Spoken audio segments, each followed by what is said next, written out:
Let's see. Is where the light. The Rumi quote is no, it's where the light enters you. The wound is where the light enters you. Baha'u'llah, speaking of the Baha'i faith, for those of you that were interested, Baha'u'llah says, he kind of goes into more detail. He says, my calamity is my providence. Outwardly it is fire and vengeance, but inwardly it is light and mercy. So that's always been really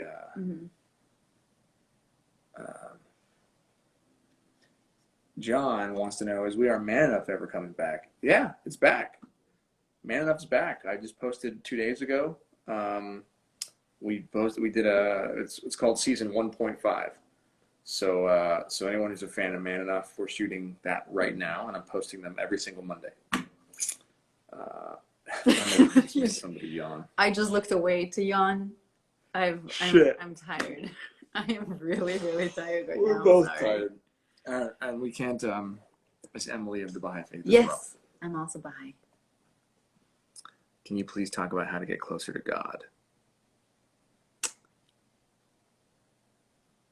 Talk. Yeah. Talk to him. Her. Yeah. But I think it's through actions. I was about to say it's in the quiet moments, but then I realized that no, not at all. Sometimes when you dance, like I can't remember her name now, but what she just did, like that can bring you closer to God, or writing a poem, or singing a song, or doing whatever, like expressing yourself in a way that you were put here to express yourself. I would say that brings you closer to God, and you'll feel it. And other people in the Baha'i feel faith, it. we're told, Abdul Baha says that like music is the ladder of the soul, and he talks about the arts. All of art and science is inspired by God. And he goes on to say that when a painter paints, it's as if he were at prayer in the temple. And so if we choose to use our art to be of service, then it's in the eyes of God seen as a prayer. I think there's infinite ways to get closer to God. Service, actions. Right, true. In the Baha'i faith, we're told that by faith is meant an abundance of deeds and a fewness of words. So anyone that like talks a lot about faith, but then goes off and does something different. I know that's one of the reasons why people have such a hard time with organized religion, is because they look at the followers of these religions and people are like talking the talk and they're showing up on Sunday, and then the rest of the week they're just not being very kind to people and, not being ethical in their business dealings or whatever. It's very hard to believe in something when you see that. But the people are always going to be flawed, right? The faiths are not the flaws. The faiths are not flawed. But if you think about truly having faith and you boil that down and ask what that means, it's not talking. It's not like telling people.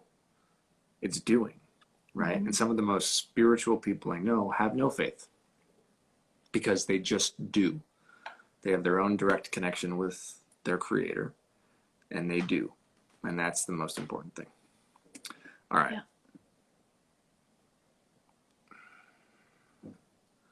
All right, baby.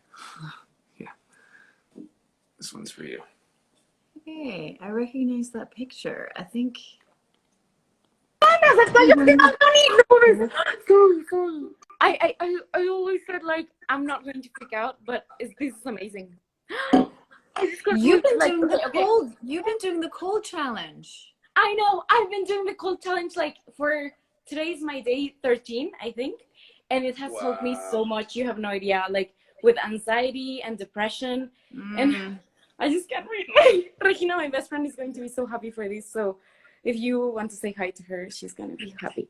And my parents are coming. My dad is like saying, but he's like, hi. Hi, Dad. Every we day never have I'm dads here on every our day, lives. and I'm trying to get my brothers to watch Man Enough, and they won't listen to me. And it's so hard because I honestly, like, I'm from Mexico, and I believe that, well, it's really sad, the situation that we are living here as women. In Latin America is the country with most Mhm. feminicidios. I don't know how to say it in English, but Yeah. and I don't know. I think you should spread your message because it's a good one. Like we I'm don't trying. get Hmm.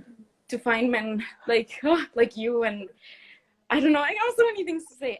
But okay, sorry, I'm taking more You than a wanted to minute. ask Emily advice. You're doing Yes, so yes. great. I Okay, agree with you. It's so important.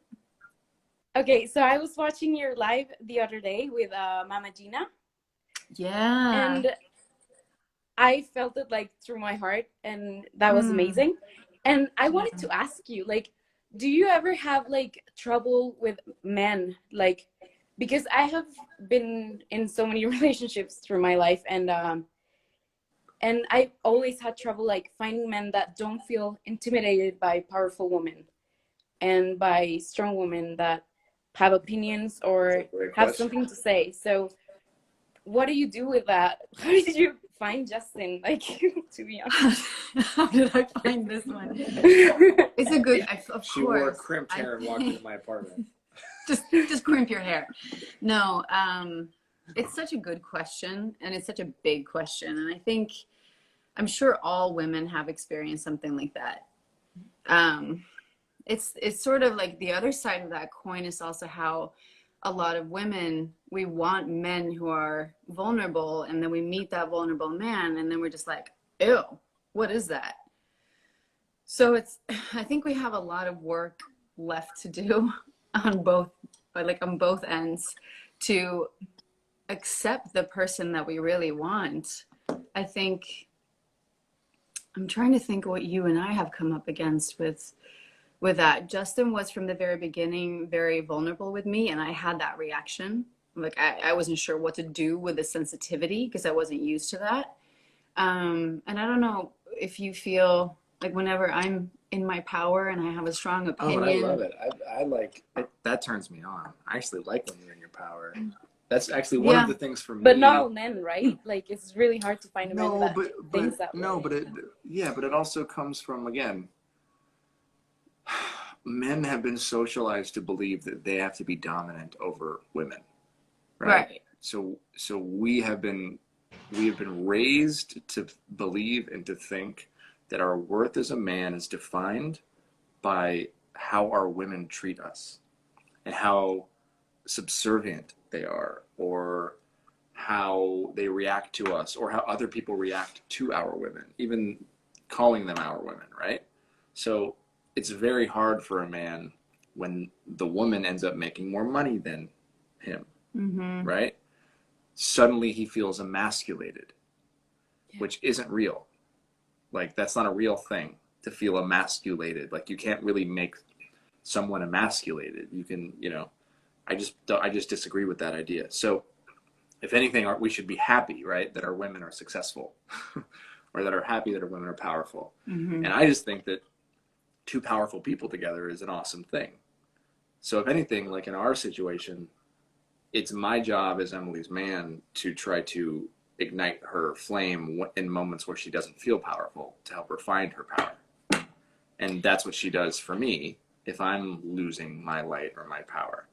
Um, Yeah, I mean, basically, you want to find that person that shows up for you and supports you. And sometimes, if I do a lot of crazy self work, and there are times when I find a power that I'm not even used to, and then I show up in the living room with this power, and my whole family's just like, "Who is that? What is that?" So what we do is that I then try to include them in my journey and talk about the things that I'm experiencing and exploring in myself, and which then makes it easier for both my husband and my kids to kind of be along on that journey. But instead of being so intimidated by each other, by our power or by our vulnerability, we need to learn how to show up for one another and create space for that vulnerability or the power. Actually, those two things are the same thing. um, and you'll know early on if you're with somebody who can hold that. It's pretty obvious. yeah. It's pretty obvious. You'll know, and you'll find that person. Nice to Hopefully. meet you. Thank I've tried every night, and I'm so thankful that you guys responded. And thank you, Emily, for everything. Thank you, Justin. Just like you are my inspiration. So keep going. keep doing this. Nice to meet you. Let's take a That's picture. So nice You to ready? meet you. All my family's here. Like we're all so excited. They're all filming it. Oh my god, that made me so happy. Can we take a family You guys picture? are so cute. Yeah. Okay. Take a family picture.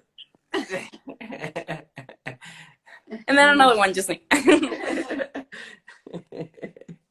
Thank you, guys. You guys are Oh the my god, sweetest. I So nice love to your meet parents. you.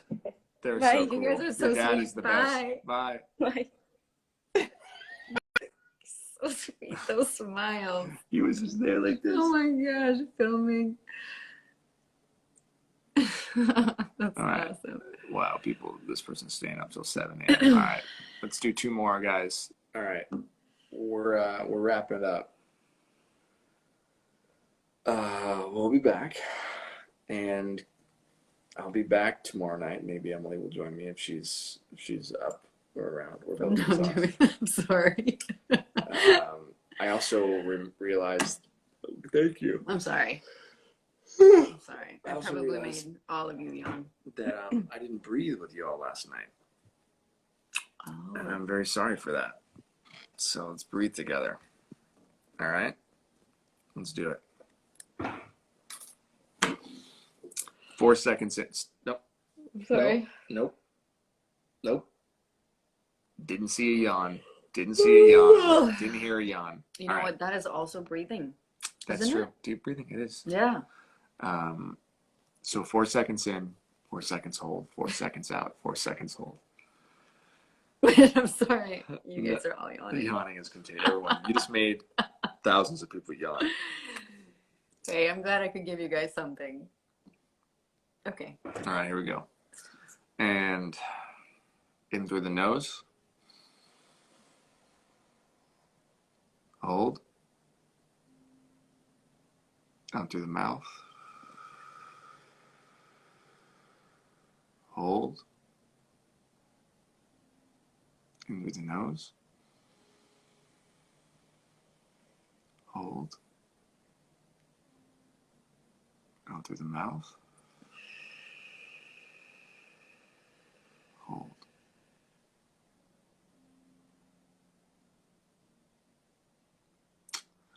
There you go.